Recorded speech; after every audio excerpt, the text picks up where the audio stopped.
Sleep Token fans, it's time again.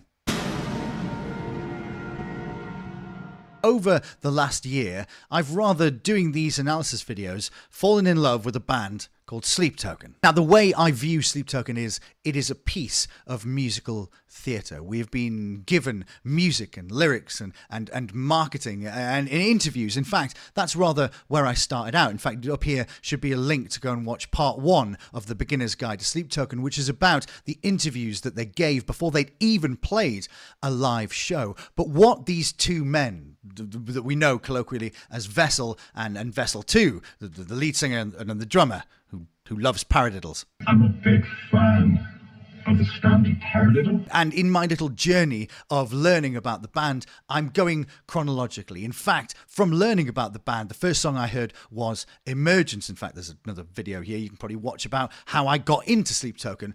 But from there, I went back to the very beginning and I worked through EP1, EP2, Thread the Needle from the very beginning, trying to work out what the tapestry was of this rich, depthy piece of musical theatre that is Sleep Token. But because of my background and my love of lyrics and music, I want to try and share that with everyone, because Sleep Token is about a journey. It's about an internal journey. In fact, that's one of the very first interviews that Vessel gives, where he says it is about highlighting the emotional feeling that we all have. This is about a coming together. As he says, it is worship, but nothing lasts forever. So thanks to a lot of people who've been very kind to me. I shall reference them in the description below, and my Discord as well, who've been absolutely incredible with giving me loads of information. I've tried to piece back together, as somebody who wasn't there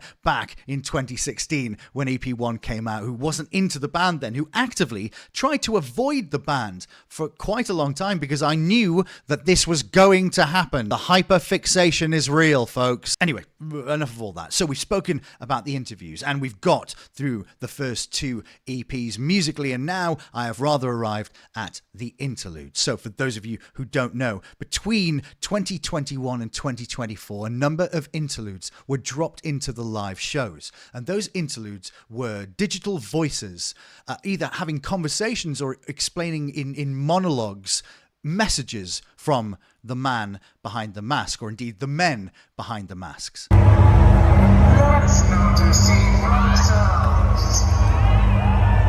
There's a reason we are here. It's following us wherever we go. So thanks to a load of people on Twitch and Discord who've given me so much information about this, I'm now trying to piece together what the interludes tell us about the story, how they sit beside it. And so, in order to do that, we have to head back to 2021. So, EP1 by Sleep Token was released on December 2016, the 2nd of December, in fact. Now, I've made this kind of Word document. It might be a little bit difficult to follow at first, but as we go through it, I hope it will make more sense to you, because I'm trying to follow the chronology of this. Like I said, all of my interpretations could be absolute bollocks. This is up to us to interpret individually, but I believe that there are very prominent themes. There are very important things that Vessel, or indeed Vessel 2, want to get across to us via these interludes. So EP1 is released 2nd of December 2016. EP2 is released 21st of July 2017. And then we get the interview collection. Of course, you can go back and watch those before the first album, Sundowning, is released 21st of November 2019. So back in 2021, Download had the idea. After the world was rather closed off, they wanted to do a pilot festival. It was almost a test to see how community would come together. It was how much the transferring of illness would go across, etc., etc. It was a bit of a suck it and see. And that happened June 2021. And then the Heavy Music Awards happened towards the end of the year. So if you can call September the end of the year. Now, in all of these notes here, I've put where the interlude at this particular show exists, and also what comes before and after it, and little nods as well. Also, this is something that over time I've learned when doing these videos about Sleep Token, is that sometime sometimes it helps to break down the lyrics into a monologue, to rather just to work out who is speaking and who is speaking to whom, where conversations are happening. Is it the voice of Sleep? Is it the voice of Vessel? Based on what we know so far, are there interactions? Is there potentially sometimes a third voice? But I firmly believe that in this instance, this is the voice of Vessel explaining to people through a slow female voice with some underscored kind of like wind effects, not dissimilar to the wind effects that are used at the beginning of the Even in Arcadia tour before the Kabuki drop at the beginning of the set. So let's take a dive into this. Let's not deceive ourselves. There is a reason we are here. It follows us wherever we go. We were in love. We are in love. It is what floats above us as we try to sleep. It is what stands beside us as we gaze into nothingness. It's drowning us. It is eating us alive. A million outstretched palms in complete darkness. They will reach forever. Remind me, we're both dying to find out what happens when we die. We're both scared of being. We're both stolen pieces of each other. We're both exploring our own frontiers of grief. We're both just strangers. We're both just particles. We're both so lost in what it means to be lost. We're both a house that remained unoccupied for too long. Let's not deceive ourselves. So the most powerful thing, I think, in that when we first read it objectively is that it's bookended by the sentence, let's not deceive ourselves. Let us not lie to ourselves. A lot of what I believe that Sleep Token is rooted in is Jungian psychology. The idea that we have a shadow, an ego above it. Our ego has a persona. That's what we project to people, the way that we want to be seen. The ego is rather, if you like, it's the protector in a way, not the provider as such, but the protector. But underneath here, as Carl Jung talks about so much, is the shadow, and accessing that shadow.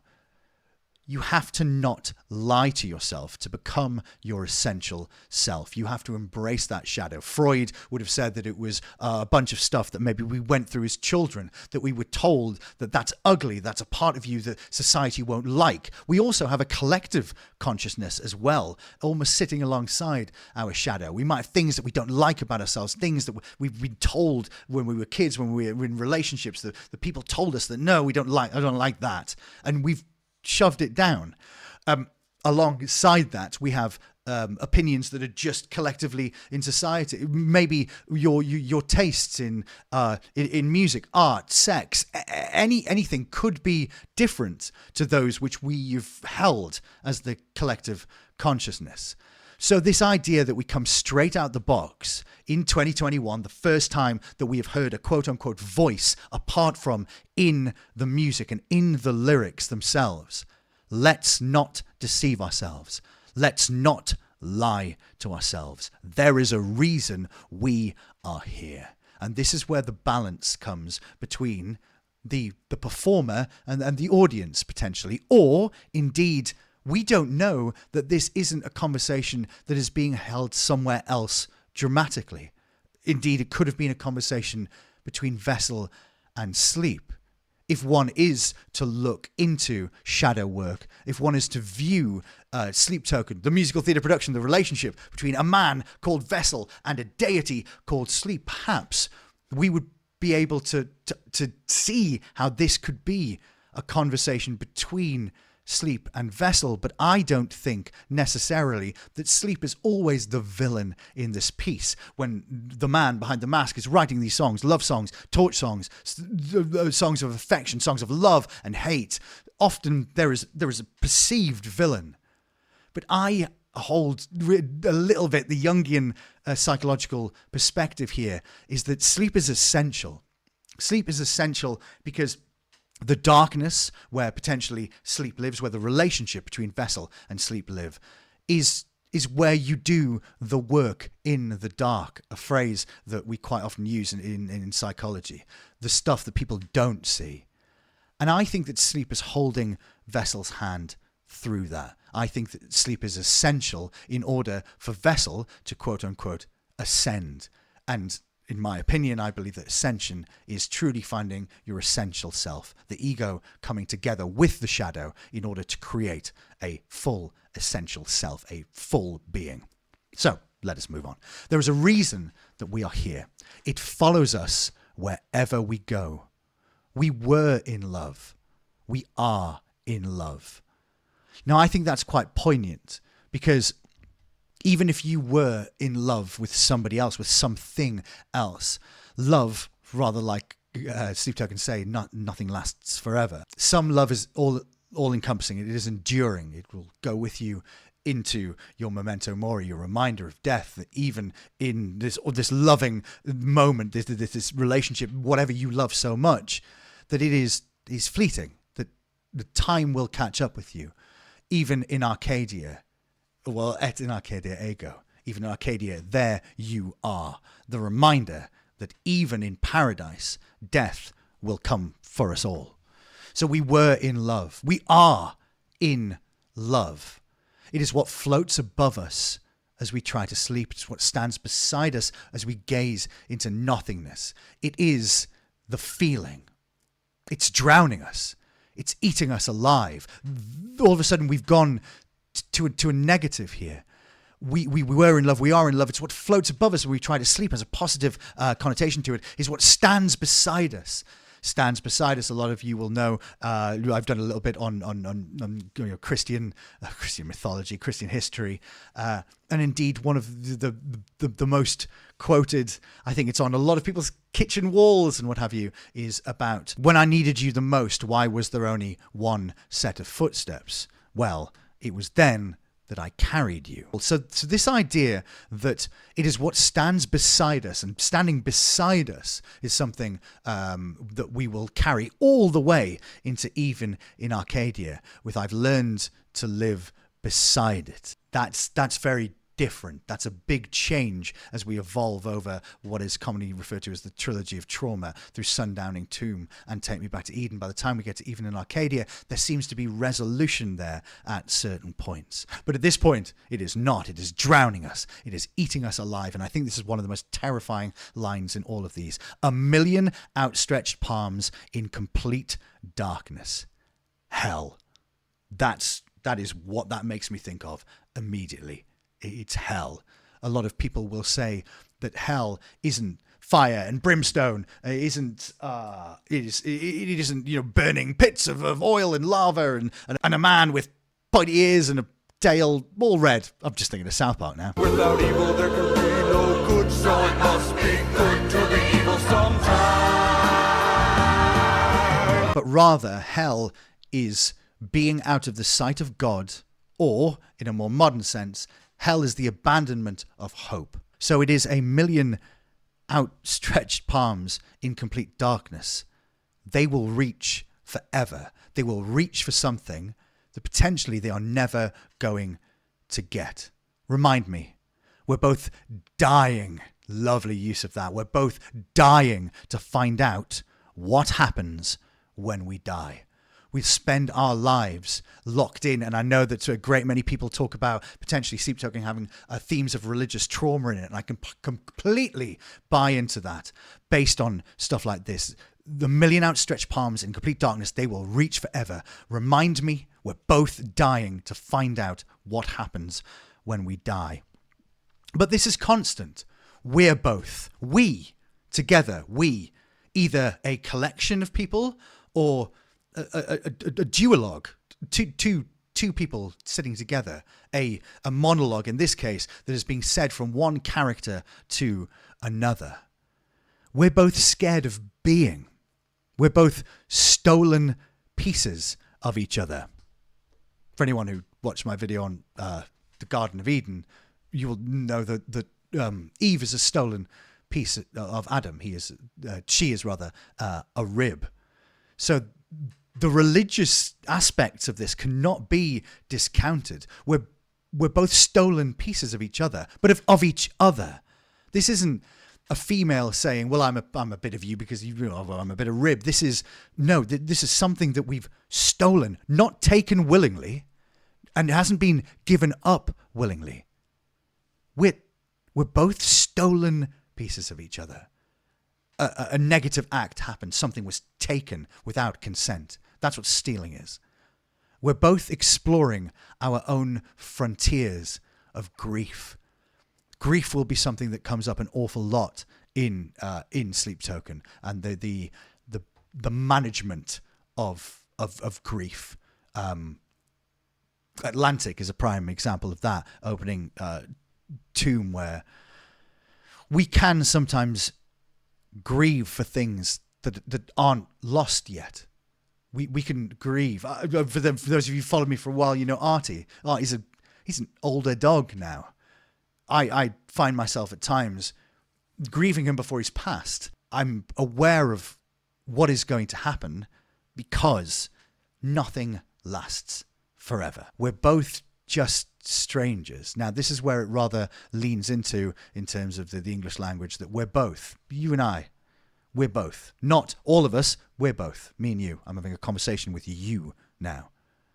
We're both just particles. And I mean, gosh, if we're going to dive into the Vessel the alchemist, Vessel the scientist, particles, atoms, atomic structure, all of this is going to be really intense themes in Sleep Token as we move along. So to start this here, we're both just particles. We're both so lost in what it means to be lost. Both a house that remained unoccupied for too long. Let's not deceive ourselves. I think that's really, really beautiful. We're both a house that remained unoccupied for too long. In Take Me Back to Eden, there's lyrical allusions in the third of the song, the back end of the song, about how no amount of love will keep it around if we don't choose it. And then finally, let's not deceive ourselves. Going back to the first line there, let's not deceive ourselves. Let's stop lying to ourselves. But not just him, the man. Again, Vessel is even referred to as him in some of the earlier interviews back in 2017, I believe. So let's not deceive ourselves. Let's us as a couple. Let's us as a community. Let's us as a band and an audience. Let's not deceive ourselves, because there is a reason we are here. And I think that's one of the most poignant things in all of Sleep Token, is that we will get into this slightly more in the later interludes. But there is a reason that we all ended up finding Sleep Token. And so we arrive 6 months later. In my opinion, one of the most fantastic Sleep Token shows there has ever been, and I believe it's shared a lot by the Sleep Token fandom. The Room Below, the acoustic performance that took so long to happen, again, because the world was shut off for so long. So we're here at April 29th, 2022. So Sleep Token have already been on a bunch of European tours, a bunch of UK tours. They have indeed gone across to the States. They are slightly more established, but The Room Below was stripping everything back. And this interlude appears after Vessel performs on his own with just, I believe, Lindsay from Aspera singing backup vocals. He sings Leonard Cohen's Hallelujah, but very much in the style of Jeff Buckley. So after Hallelujah, played just the man in the mask playing his, I think, a Mustang, a Fender Mustang. Or Jazz Master, I'm not sure what the guitar is, but very Buckley, huge, big reverb. We get Hallelujah, and then there is a kind of transition period, I believe, where I think the Aspera kind of block him off while he takes off his mask or what have you. Again, please do go and seek out the Lafayette gig if you hadn't already. But this is The Night Does Not Belong to God, and I think these two are perhaps two of my favourite interludes of the entire collection. We are here to silently connect, to project ourselves onto one another. We are here to remember. We are here to forget. We are here to worship. Some time ago, I was given a message. It was a message that originated from one among you, someone possessed by a strong desire to tell me something. The message went very simply: you saved me. I've thought about this message a great deal since. It left me with a feeling that I had somehow been mistaken for someone else. I did not save anyone. I do not believe I have the capacity to save anyone. All I have ever given anyone is a small window into the emotional waiting room of my mind. I do so whilst doing everything in my power to minimize my own vulnerability. In this way, I am selfish. I choose not to give what others can, and yet I am the benefactor of this thankful praise. I experience a great deal of pain in my life. However, I do not believe I have suffered as you have suffered. Perhaps this is another reason why we are here. At the very least, we have all suffered. So one can, I imagine, ascertain that a message was given through whatever means to the man behind the mask about how his music had affected someone, how their music had affected someone. And so this rather takes a tack that we've never really seen in Sleep Token up to this point. Again, this is Lafayette in 2022. We are here to silently connect. So we're not here, it doesn't have to be screaming and shouting, it doesn't have to be talking. We are here to silently connect and project ourselves onto one another. We are here to remember. We are here to forget. And ultimately, what has become the raison d'etre of Sleep Token, we are here to worship. But then the message changes. It doesn't become so much about the man behind the mask telling us something or wanting to give us a message. It is, some time ago, he goes off to tell a story. I was given a message. It was a message that originated from one amongst you, someone possessed by a strong desire to tell me something. The message went very simply: you saved me. I've thought about this message a great deal since. There's something so interesting about this. The humanization, the idea, the accessibility for a moment to see the man behind the mask, the man who feels, the man who creates this, the man who cries. It's all very, very poignant. It left me with a feeling that I'd somehow been mistaken for someone else. I did not save anyone. I do not believe I have the capacity to save anyone. The lack of belief. We've spoken at times as well about potential imposter syndrome of the young man. The even through creating, the magic that Sleep Token have created, that perhaps he still doesn't see the true gift that he has given everyone. I do not believe I have the capacity to save anyone. All I have ever given anyone is a small window into the emotional waiting room of my mind. Now, I know that resonates with a lot of people, but the waiting room makes me think of purgatory, of the act before the act, the point before the point. When you're in a waiting room, you have neither engaged in the reason why you went there, nor have you been completely inactive to trying to get to the point. You are in the boat. The penny is in your mouth, but you are not at your destination yet. Some people call it limbo. I do so whilst doing everything in my power to minimize my own vulnerability. I understand that from a personal point of view. However, I don't believe, this is just me again. Oh, Glenn, could all be bollocks. I don't believe that actually he has minimized his own vulnerability. In fact, the only reason I think that is referenced is that the mask is the way that he minimizes his vulnerability. Because the mask allows you to be more vulnerable than perhaps you could be. A lot of people will know on the US tour, when they were in New Jersey, when they were in Philadelphia, they played, New Jersey's own Bruce Springsteen played Dancing in the Dark. Dancing in the Dark was written in one night. It was a frustrated song. It was, we don't think there's a single from this album, Bruce. And he went, fuck you write a fucking single. And then went away and in a night wrote Dancing in the Dark.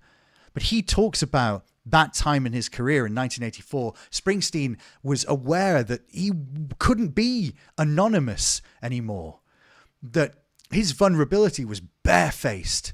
He had to go out there and be the boss in front of people. There's no anonymity there. Once you've gone that far in, there's no pulling out, for want of a better term. Whereas Vessel has rather presented this mask, this persona, the protection. We're going to get to that in a moment with another one of the interludes. But there's meant to be a block. And I think that the mask rather offers a buffer for him to be more vulnerable than potentially any other artist in the world right now. It may not be, gauche and in your face lyric-wise. You have to dive into it and pull out the emotion. You have to dive in and pull out the passion, the interpretation, the love, the hate. When it's just presented as a pop song, which indeed a lot of, maybe dark pop, but a lot of Sleep Token is rooted in pop music. I think the mask has been integral to this man showing vulnerability, the likes of which we don't really get to see that much in the modern pop world. I choose not to give what others can. Maybe that's directly related to what I just said. And yet, I'm the benefactor of this thankful praise. I experience a great deal of pain in my life. However, I do not believe I have suffered as you have suffered. So, in this moment, this message or whatever that was given to the man behind the mask, he acknowledges himself that there may be pain that we all feel in a different way, from chronic illness, from chronic pain to emotional pain, to mental health issues. There's a litany of different ways that we can feel pain. But I do not believe I have suffered as you have suffered. But, and that's what's missing just here, just between I've suffered and perhaps, that there could be a but there. But perhaps that is another reason why we are here. At the very least, we have all suffered. And then, after Drag Me Under, a lovely, jovial pop song to take us into this has been played, and pre the killer that is Bloodsport, we get the second interlude. So, if I may, I would sincerely like to thank you for taking the time to be here and to once again apologize for how long it took for this ritual to come to fruition. Well, we all know the world closed for a while, so I presume that's rather why this was the case. I would also like to take this chance to tell you something. To love oneself is not the easy task we are sometimes told it is. We are all limited by something. We are all guilty of something. My own path towards a place of greater self-acceptance is paved with the art that I create. It is a path that I continue to stumble down at the expense of everything else.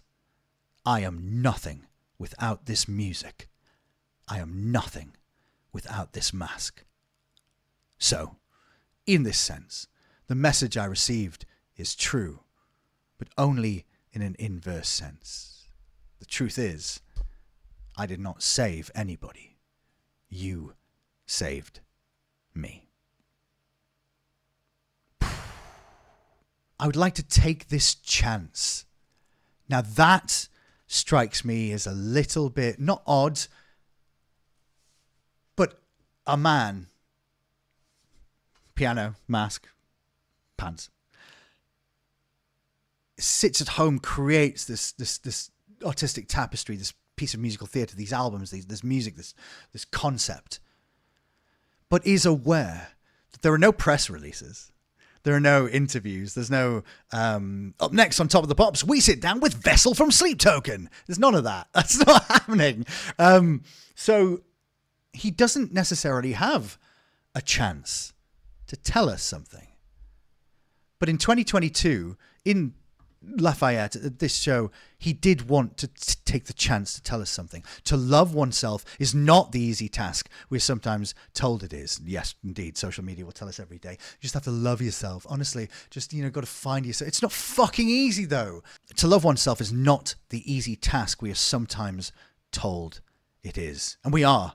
We are rather bombarded on social media with fake positivity at the moment. Some people are, profiting off it wildly. Self-love, self-healing. But it's not cool. You need to love yourself. What do people say? You shouldn't talk to yourself in a way that you wouldn't talk to your best friend. Try living with being non-neurotypical. There's a voice there the entire time that is telling me things that I know are inauthentic. So it's not easy to block that off and go, yeah, man, I'm actually really proud of myself. God, I really love myself. Because a lot of us, particularly the British, we just view that as arrogance anyway. Because we're used to queuing and being self-depreciating. So to love oneself is not the easy task we're sometimes told it is. Because we are all limited by something. And we're all guilty of something. We are all imperfect. My own path towards a place of greater self-acceptance is paved with the art that I create. Let's break that down. My own path towards a place of greater accepting self-acceptance, diving into the shadow, again, possibly Jungian, is paved. The path towards there is paved with the art that I create. This art, this music, this experience, this is integral to finding one's inner self, to finding what it is that makes you tick, and also what it is to accept your faults as well. The stuff you feel guilty about, the stuff that you've done wrong, the harm that you've done to others, that this art allows us to access that. And that's rather why I love Sleep Token so much. It is a path, he goes on, that I continue to stumble down at the expense of everything else. At the expense of everything else, folks. This art is more important. And he goes on to therefore make it, I'm nothing without this music. I'm nothing without this mask. Now, while I disagree, I also understand that he has rather made a rod for his own back.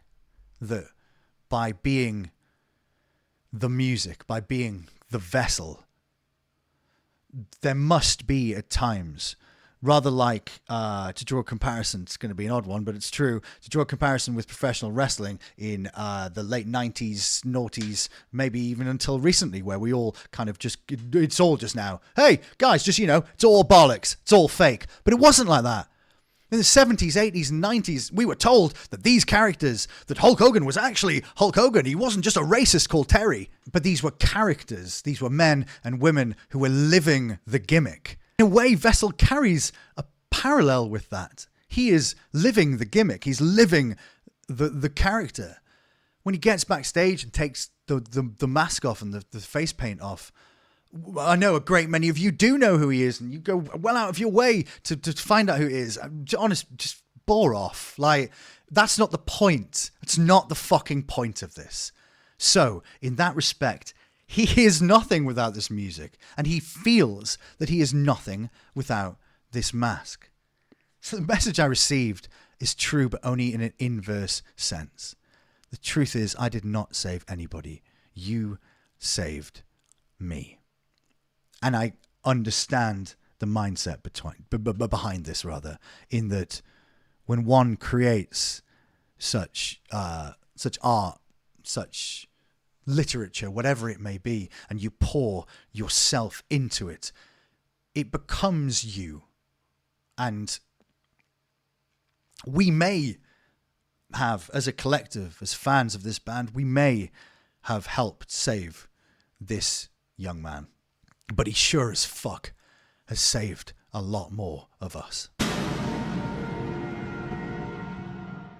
And so we fast forward to the tail end of 2023, the Rituals USA tour, September through October. And this is where we hear something new. I've rather highlighted this because I hope it helps for people to see it. If it doesn't, sorry, I'm reading it anyway.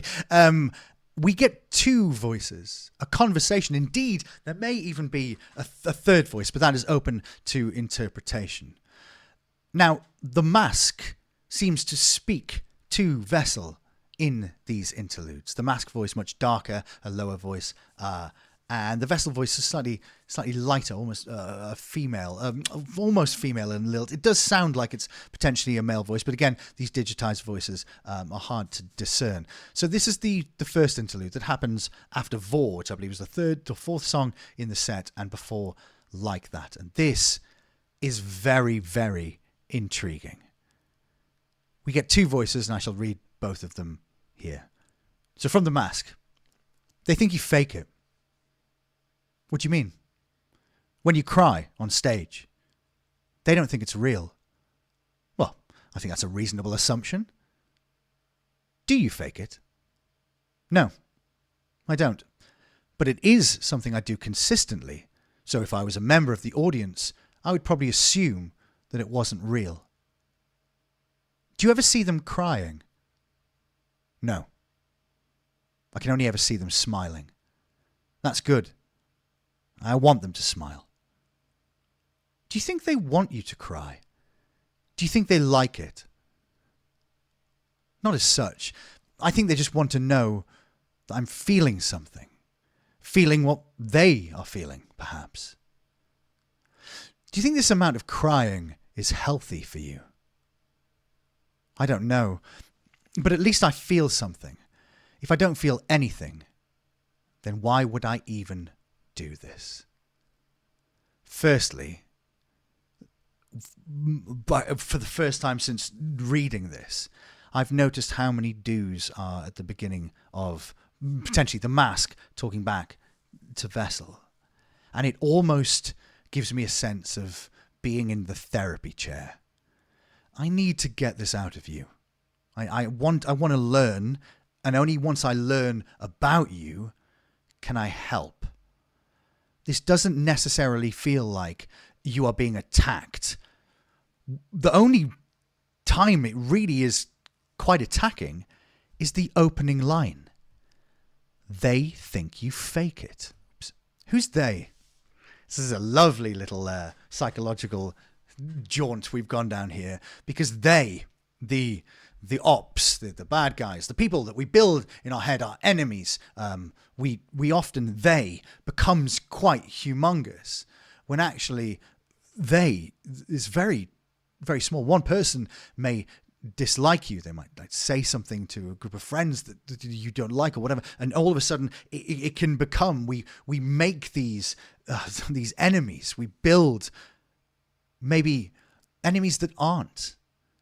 So they think you fake it. But very pointedly at this moment, the intimation is that we are talking about the audience. So during a ritual, during a Sleep Token gig, we are getting a conversation potentially between the mask and Vessel about the audience, and saying they think you fake it. What do you mean? When you cry on stage, they don't think it's real. Well, I think that's a reasonable assumption. Isn't that an interesting answer? Because rather than it being, well, I'm not, this isn't combative as well. This, again, this feels like we're back in the therapist's chair, that actually there is introspection here. There is understanding of the audience, of what outwardly, maybe a little bit of self-awareness, that it's understandable. Not everybody cries like this. Fuck me, I cry all the time. My fucking nerve endings are on fire. Many of you will watch the Twitch streams or see my videos before will know. But that's what it feels like. Somebody who's so aware of, well, yeah, fucking not everybody else cries like this. Bloody hell, watch his chops and Bring Me the Horizon isn't going out there and weeping between songs. But I fucking am. So I think that's a reasonable assumption. And then it changes. So, do you fake it? No, I don't. But it is something I do consistently. So if I was a member of the audience, I'd probably assume that it wasn't real. Because this is show business, folks. Because it's understandable to think that when you're playing a character, that the authenticity of that character is based in play, that it is based in fakeness, that it is based in something that you have contrived. So I can understand why in those moments, if I was a member of the audience, I would probably assume that it wasn't real. And then it takes a little bit of a move here. Do you ever see them crying? Now, the man behind the mask, whoever wrote this, whoever decided to have this interlude as part of the show, will therefore know. This again is self-awareness. This is honesty. This is awareness that I know that they do cry. I've probably seen, well, as we know, a lot of Sleep Token, has been born of being terminally online. That's rather how they've done this. They've fucking fashioned this world because they've harnessed this new, evolution of us all living on one of these little things all the time. And now we're playing a game. We're active in the live action musical theatre production of Sleep Token all the time. Do you ever see them crying? No. I can only ever see them smiling. And that's good. I want them to smile. Again, the selfless act. Do you think they want you to cry? Do you think they like it? Well, not as such. Not as such. That isn't no, by the way. Not as such. It's a little bit of a deflective way of replying to that. Well, not as such. I think they just want to know that I'm feeling something. Feeling what they are feeling, perhaps. Because these songs were not designed, where are we back? What year are we in here? 2023. So by this point, going all the way back to the beginning, what have we had? We've had Tomb came out in 2021, and by May, Take Me Back to Eden was released in 2023. So by the time we've come about for these rituals, we are already deep into Take Me Back to Eden. Do you think this amount of crying is healthy for you? I don't know. But at least I feel something. If I don't feel anything, then why would I even do this? I think that's one of the things that I often talk about on stream or on other videos is the most powerful sentence you will ever learn is you are going to die.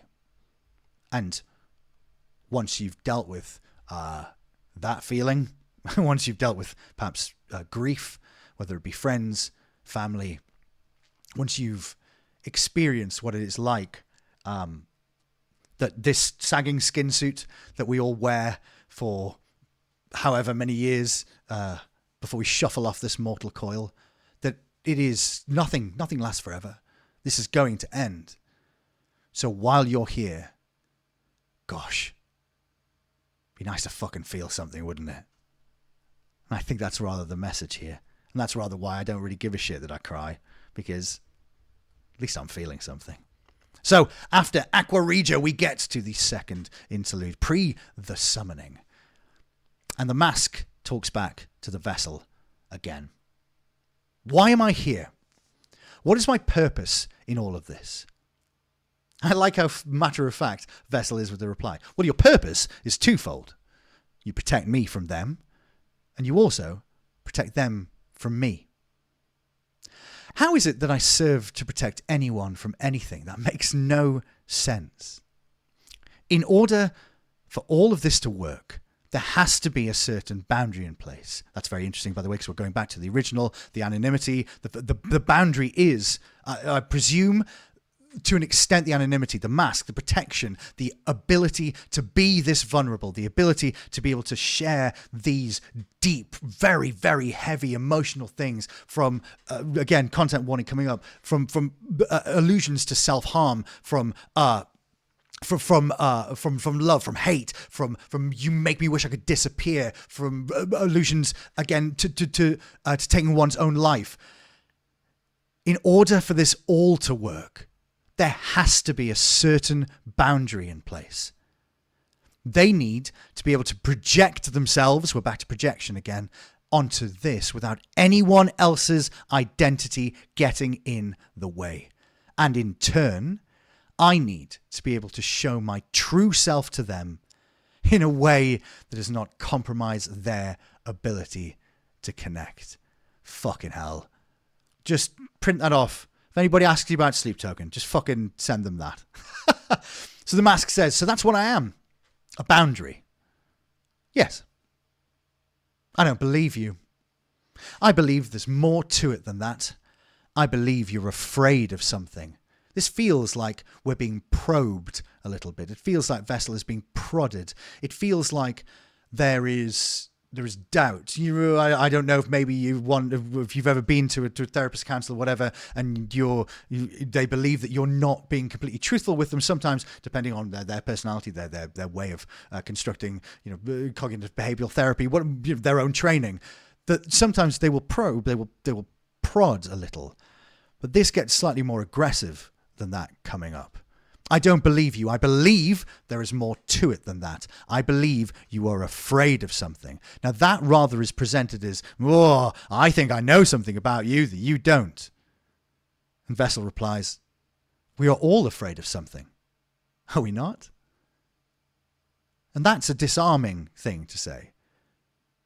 What is it that you are so afraid that they will see? That I am exactly like everyone else. Not that I am exactly like them.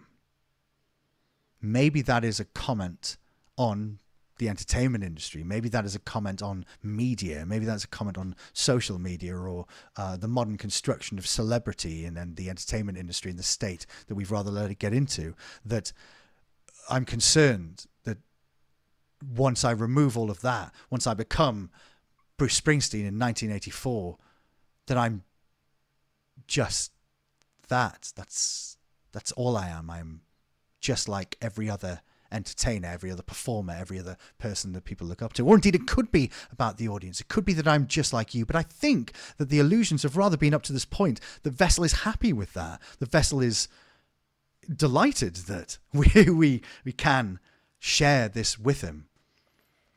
That I am exactly like everyone else.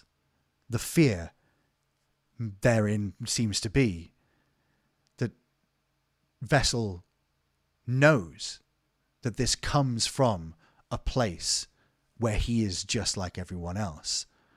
But the mask offers him the separation with which to be something, maybe bigger than he could have been. That the mask itself offers him the ability to be this vulnerable. And so we move on to the third interlude after The Love You Want and just before Atlantic. So we're getting into heavy territory here, folks, if we're going into Atlantic. So let's continue on. The mask asks, are you afraid of me? Sometimes. Why? I think I'm afraid of becoming you. What does that even mean? My life is becoming gradually consumed by you. Before long, all that I am will be contained within you. Then one day, when I no longer wish to wear you, there will be nothing else left. Oh, God, I nearly went. That is a very, very powerful, very open thing to say, because up till this point, but I'm going to go away from that before we read the last bit because it makes some people a bit fighty, this last bit. One day when I no longer wish when I don't want to, when I have made the choice, when I, the man behind the mask, go, I don't want to wear the mask anymore. I don't want Sleep Token. I'm done. Because remember, nothing lasts forever. If you're expecting this to be around forever, I've got really tough news for you folks. Nothing lasts forever. So with my life is becoming gradually consumed by you, before long, all that I am will be contained within you. The mask will become the totem. It will become Jumanji. It will be, or indeed, just The Mask, the Jim Carrey film. Like the personality, all that I am becomes a facet of a white bit of plastic painted that I put on my face before I go and sing in front of tens of thousands of people. Then one day, when I no longer wish to wear that silly little white mask, there'll be nothing left. That's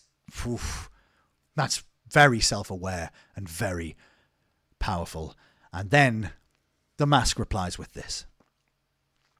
It seems you have forgotten who you were before you had me.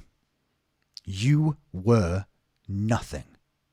All of this artifice, all this pathetic conjecture about your identity, it is nothing but a manifestation of how short-sighted and solipsistic you have become. I lifted you from misery and obscurity. You would be better to become me. You are nothing without me. You always were nothing without me. Now this, folks, is the bit that the last time I talked about this on a stream, ooh, people have said I've never wanted to kick the shit out of a mask more before, but that's what it is. This is self-discovery. This is very, very self-analytical.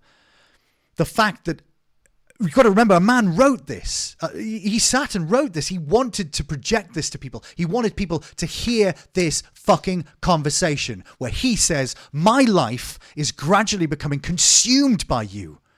All that I am will be contained within you. And then one day when I don't want to wear you, there'll be nothing else left. And instead of the mask replying and going, no, it just goes, yeah, actually, fuck you, buddy. It seems you've forgotten who you were before you had me.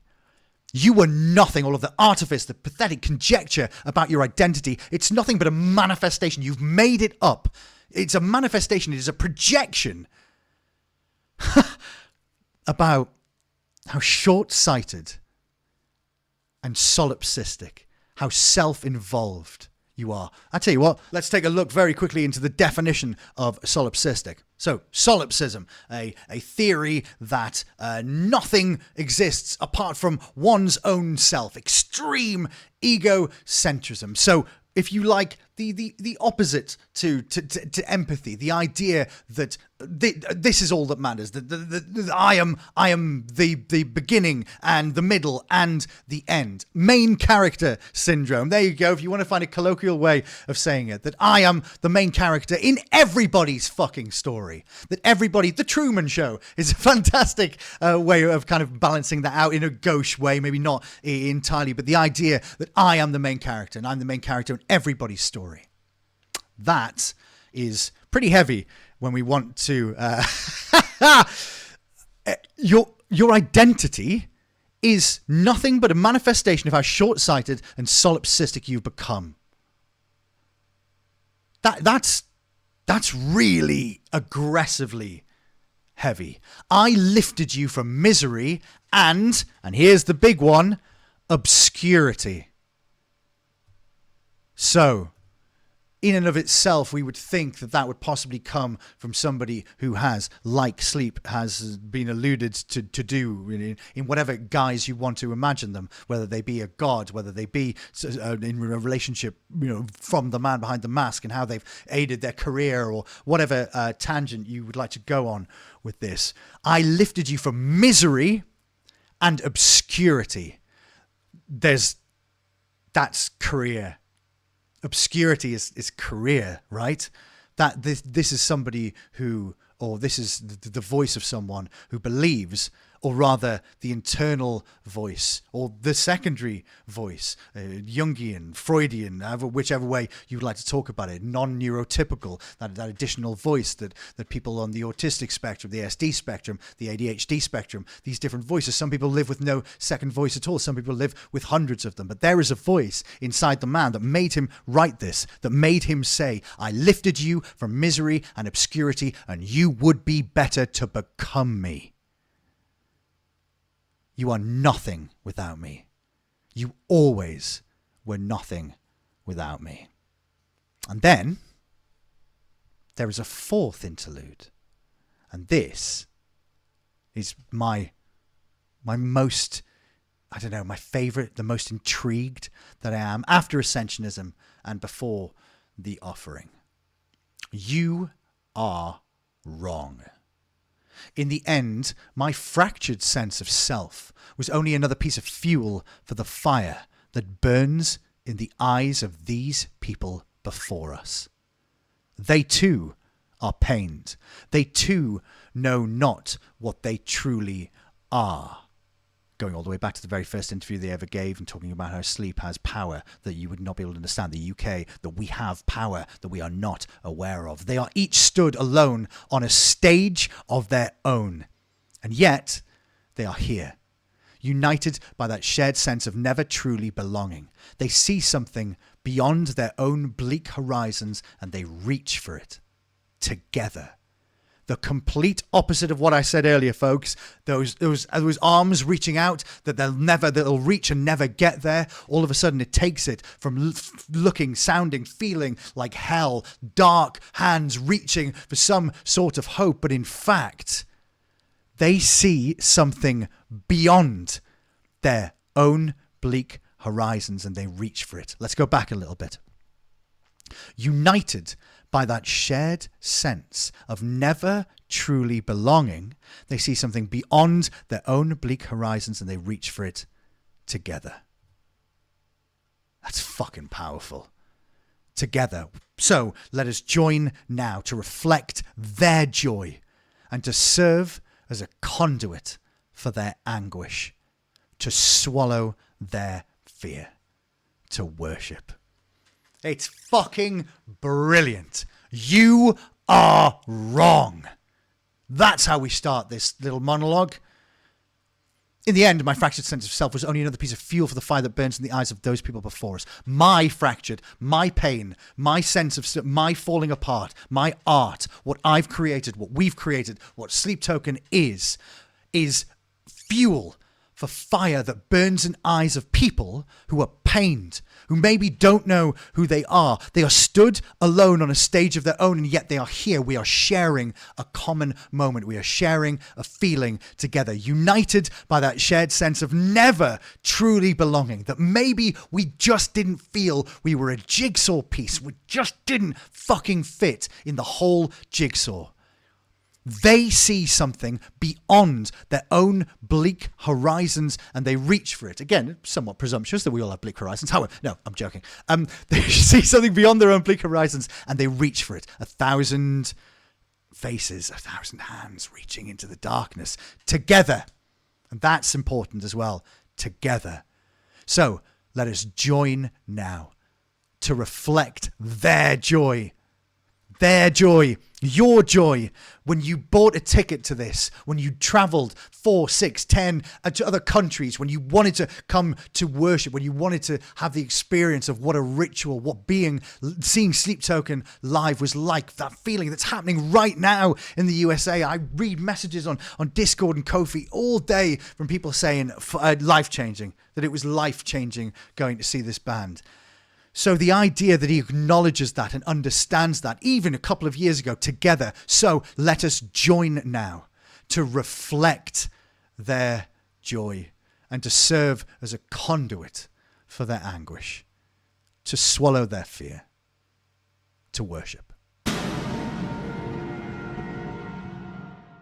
So, to the final monologues, the final interludes from the last tour before we got to the sold-out 2025 Even in Arcadia tour, which concludes this Saturday. Anyway, we'll get to that in a moment. So the first interlude here happening before Atlantic and after Higher. Now, these were underscored, and each of them is in a different digitized voice, which I'm not sure. Again, I will put the links underneath to where you can watch the original versions of this. But interesting that these are all presented as monologues. So again, high kind of emotional moment in the show just after Higher and before Atlantic. To me, it seems that there must be something on the other side. We are all told that truth is merely a conclusion that can be reliably derived by some observable phenomenon. We forget that truth is a tool. It is the hook upon which we hang our deeds and the bed from which we rise each day. To assume that death is the end is to assume that our being extends no further than the physical substrate that carries us. It's a much nicer way of saying the sagging skin suit that I keep calling it. This assumption does not account for the way in which we experience being alive, nor does it sit comfortably aside the fact that we are not yet able to comprehend the way in which our being manifests itself from the flesh and bone that binds us. I believe that those gaps in our understanding are still wide enough to cast doubt on such conclusions. I believe that those gaps are yet wide enough for our souls to fit through and drift onwards into some new realm. Well, fucking hell, what in the Even in Arcadia are we chatting about here, eh? That there is something on the other side. That there is another side. That potentially the death of the body, like you said, the sagging skin suit, ceasing to be, doesn't mean that our experience ends. I suppose there's Sikhism in this, there's Buddhism in this, there's there's an awful lot of different religions and spiritual beliefs that can lean into this, paganism even. But we are all told the truth is merely a conclusion that can be reliably derived by some observable phenomena. That's excellent. We forget the truth is a tool. It's like belief. It is the hook upon which we hang our deeds and the bed from which we rise each day. To assume that death is the end is to assume that our being extends no further. To assume that death is the end. The same man who brings us, even in Arcadia, that says in Arcadia ego, that says that in paradise, in Arcadia, going back to Eden, that there, but it's the shadow will still follow you, unless somehow you can embrace the shadow into something which is bigger than your physical substrate. I believe that's what he's trying to say here. This assumption does not account for the way in which we experience being alive, nor does it sit comfortably aside the fact that we are not yet able to comprehend the way in which our being manifests itself from the flesh and bone that binds us. Wonderful, wonderful, lyrical, literal literature, just a beautiful use of the English language with which to convey that. I believe that those gaps in our understanding are still wide enough to cast doubt on such conclusions. Spoken like a politician, a scientist, maybe. I believe that those gaps in our understanding are still wide enough to cast doubt on such conclusions. So, in finishing, I believe that it has... This is an educated man. I believe that those gaps are yet wide enough. The gaps... he believes that there are gaps in our understanding and that those gaps are yet wide enough for our souls to fit through and drift onwards into some new realm. Now, this is a young female voice, or a younger female voice saying this, and we're going to go from that into Atlantic. Now, the new realm could be paradise, could be heaven, if we're going to go all the way back to fucking all the chat I was doing on end of EP1, EP2, that whatever is your concept of heaven, what your concept of the afterlife is, what your concept of what we move on to, that this is only just this is just meat. We are meat. And then when the meat goes off, does that mean, no, we have something called a soul. Well, I believe we have something called a soul, and that is the thing that really Vessel is talking about here, that the soul will move on to something else, that the soul is able to achieve a higher plane of consciousness, for want of a better term, or indeed from a religious or pseudo-religious aspect. We've spoken a lot about the potential that the man behind the mask was raised in a very Christian household. There's lots of religious trauma in some of the early recordings. So the fact that he believes that those gaps, the gaps in our understanding, that we're not clever enough. They're not clever enough. That's not fair. That we are not enlightened enough in our own experiences yet, in our understanding of the world and where we exist in the world, that we necessarily can say, cool, when you cark it, game over. We don't know that. It's the idea that there is something bigger than all of this. In a world where a man called Vessel worships a deity called Sleep, which we call her/him that, because it would be impossible for us to utter the name otherwise. That is too complex. So we just call her Sleep, and that's where he lives, they live.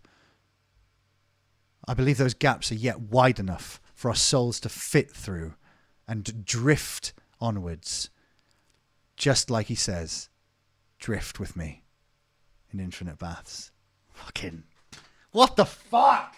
This fucking band. Right, okay, the second interlude. God, this is going to be 1,000,000 hours long. What am I doing? Right, after Missing Limbs, like that's going to be lovely. Played Missing Limbs, by the way, on his own, I believe, acoustically, at least in these performances. Sorry, not acoustically, with an electric guitar.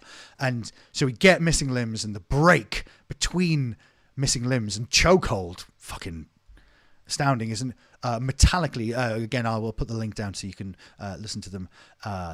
Underscored older male voice. Here we go. To argue the existence of anything beyond death is to reject the idea of death itself. Oh, fuck. Death is not the opening of some eternal door. Death does not confer transcendence of any kind. To make such assertions is to act as though we do not know death, as though we do not spend our lives trying to drag forth some semblance of meaning from beneath death's thick, dark shadow, as though we have also not inflicted it, no less that we sometimes revel in it. It is only the certainty of death that provides us with the darkness. Oh, fuck. It is only the certainty of death that provides us with the darkness against which we all glow defiantly. Life without death knows no form, no boundary. Without death in our finite nature, it would be stripped of all meaning, left to wander as little more than endlessly rotating gears in the quiet engine of a cold hell. But we do not die because it gives our lives meaning. We die because this is the way of all things. And in the end, is that not all we are? Oh, fucking hell, Bess. Gosh. To argue the existence of anything beyond death is to reject the idea of death itself. Fuck me. What an opening line. As fantastic as the lyrics, as fantastic as Sleep Token, the man's a fucking... It isn't poetry. This is cognitive understanding of psychology, of our psychological makeup, of our desire. No, we don't want... I don't think that unless we are in the direst of straits, and at this point I should say it's a semicolon, if you're going through hell, keep going, all right? Before we talk about anything like that, our nature as human beings is not to want to die, but I understand that at times life is real heavy. So all I can offer you is, if you're going through hell, keep going, okay? Turn a full stop into a semicolon. To argue the existence of anything beyond death is to reject the idea of death itself. It is not the opening of an eternal door. It is not, welcome to heaven, everything's gonna be great. It doesn't offer transcendence of any kind. To make such assertions is to act as though we do not know death. Like I said before, the most powerful sentence you will ever learn is, you are going to die. And only then, when you really understand that you're going to die, then you really start fucking living. I tell you this as a 40-year-old man. Fucking listen to me. on this, fucking listen to me, all right? As though we do not spend our lives trying to drag forth some semblance of meaning from beneath death's thick, dark shadow. Oh, the gift that is life. Some people tritely say, well, maybe not trite. Actually, no, fuck you, Glenn. That's not fair. What do they say about the present? The present is a gift because, well, it's a present, isn't it? Anyway, as though we have not also inflicted it. No less that we sometimes revel in it. Gosh, in our modern society, if that isn't something so poignant that at this time in 2025 that we should, as though we have not also inflicted it, no less that we sometimes revel in it. We revel in death. Fuck. It is only the certainty of death that provides us with the darkness against which we all glow defiantly. We stand alive defiantly against the Reaper. Although he will follow us everywhere, in his shadow, there we glow. Because essentially, we spend our entire lives, if you like, doing that to death. Until eventually, he has a much bigger middle finger wrapped around a scythe. And then we're fucked. Life without death knows no form, no boundary. Without death and our finite nature, it would be stripped of all meaning. Without death, without knowing that we are going to die, our lives wouldn't have meaning. Because there needs to be an ending. And we need to fight against that. That's what gets us up out of bed. Is going, fuck you. This isn't the end. I'm going to keep going. It is the indomitable human fucking spirit to fight against, to try and survive, to keep going. Left to wander as little more than endlessly rotating gears in the quiet engine of a coal hell. Fucking tattoo it on the inside of my eyeballs. No. Left to wander as little more than endlessly rotating gears in the quiet engine of a cold hell. Do you understand that as an English student, to the construction of that, the lyrical, the linguistic construction of the idea that we are just gears, that we are not human, we are metal, we unfeeling, unsentient, no emotions, we are just gears that just keep moving in a quiet engine, in a cold hell. A cold hell. Fuck. But we do not die because it gives our lives meaning. We die because this is the way of all things. And in the end, is that not all we are? It's an Arcadia ego. Even in paradise, I will still be there. I will follow you. Death will follow us. Gosh.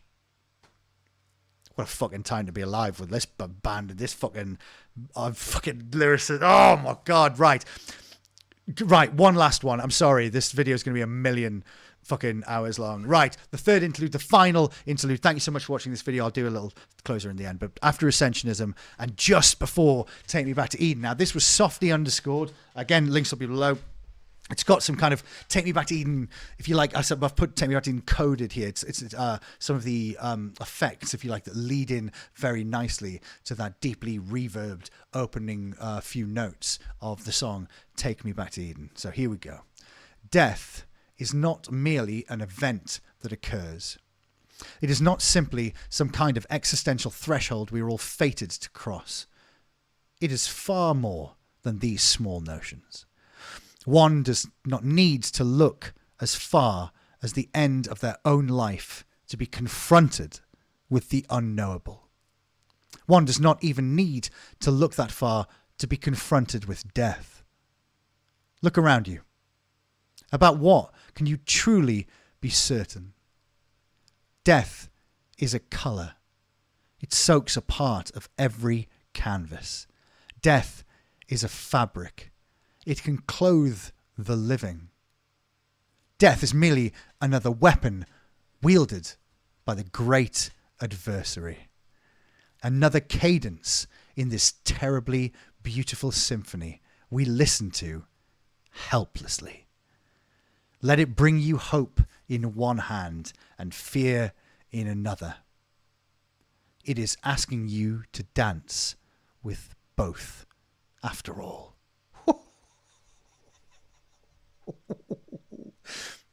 Will you show me how to dance forever? Imagine that. The phrase, dance with them that brung you. Or rather, when you dance with the devil, you wait for the song to stop. This idea of dancing is intrinsic in all of human society. Dancing is something that we all do, whether it be, as Vessel has alluded to so much in the past about him being trapped on the stage. The stage is a prison, a beautiful nightmare, a war of attrition, that he is the music box, even in Arcadia, that the use of that is the fact that he is trapped within this stage, that he is on occasion becoming the mask. And that when he decides to take the mask off, that potentially, as we've said before today, that he ceases to be. But this final line, guys, and I'm sorry I've made this so long, but I hope this has helped, Let it bring you hope in one hand and fear in another. It is asking you to dance with both, after all. Fucking hell. Fucking hell. It's Thatcher. Sorry. Yes, Thatcher. Sounds a bit like Thatcher. Anyway. It said the voice sounded a bit like Thatcher on the video. Right. No. Finish up. Death is not merely an event that occurs. It is not simply some kind of existential threshold that we are all fated to cross.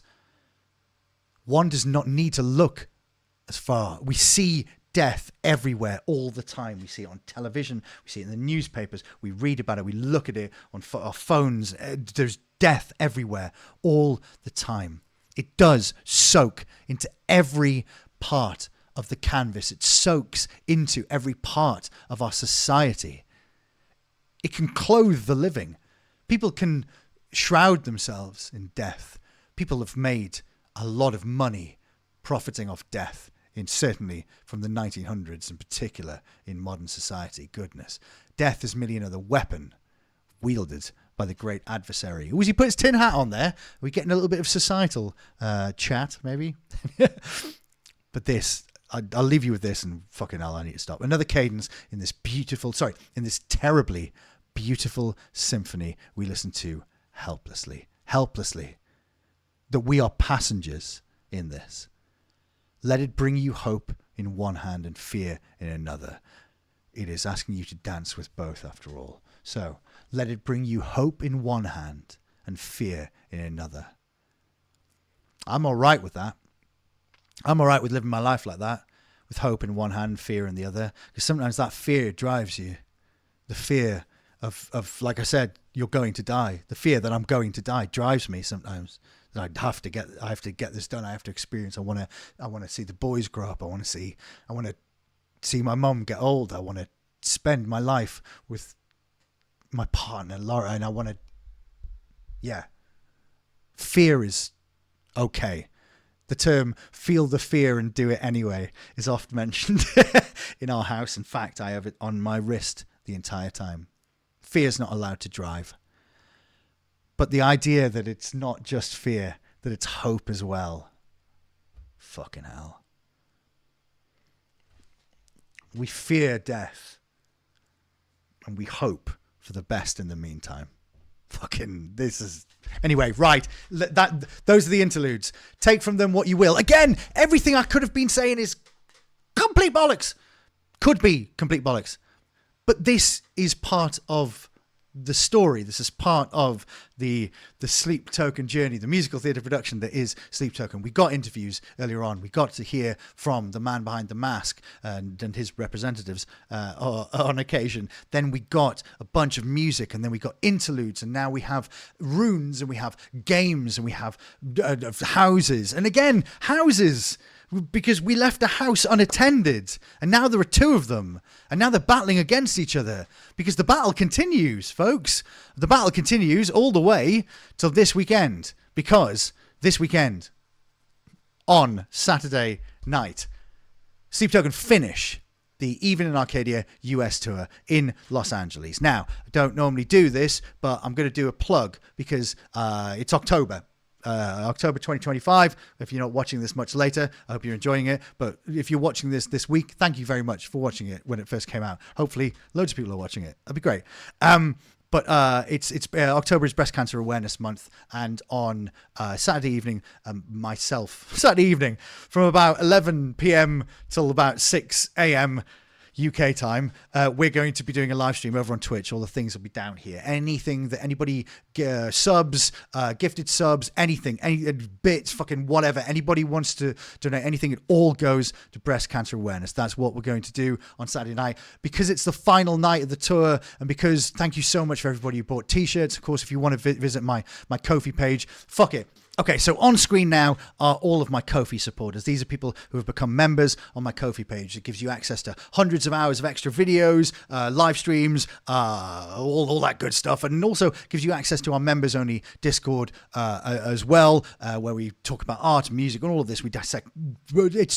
It's a wonderful community, and I'm so grateful to everybody who has helped me from Discord today to make this video, to help me understand this, to try and piece together the tours and understand where Sleep Token were in their chronology. Fortunately, after I finish this video, we're now going to push on with Sundowning. It's going to be real exciting. But please, if you want to, please join me from 11 p.m. this Friday, the final night of the Sleep Token Even in Arcadia tour. We're going to be streaming from 11 p.m. UK time. Lauren's going to jump on as well. God bless her, because God knows it's fucking late for her. So we'll be streaming until God knows what time in the morning. All of the contributions, all of the whatever people want to give during that, all goes to breast cancer charities. We're going to split it between Europe, the UK, Canada, and the USA. We're going to try and just there's so many people from all over the world watch these videos. Look, I'm terrible at fucking asking people to do stuff, and I don't like, because you're free range humans. You can do what you want. I want you to do what you want. I want you to live your own fucking human experience, just like I am. Somehow I ended up on YouTube chatting shit about Sleep Token. Again, could all be bollocks.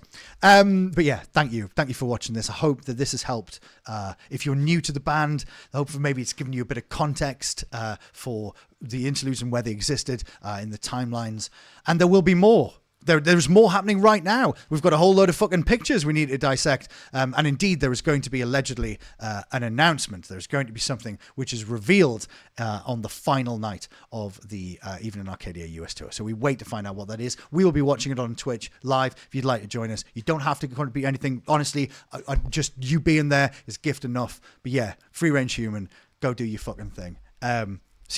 So we move on. Sundowning, starting very soon. We have to do The Way That You Were. That's coming next. And then we're into the fucking albums proper. So thank you for joining me on this Sleep Token journey. God knows how long this fucking video is going to be. If you made it to here, sleep bless you. And yeah, as always, I shall see you for the next one.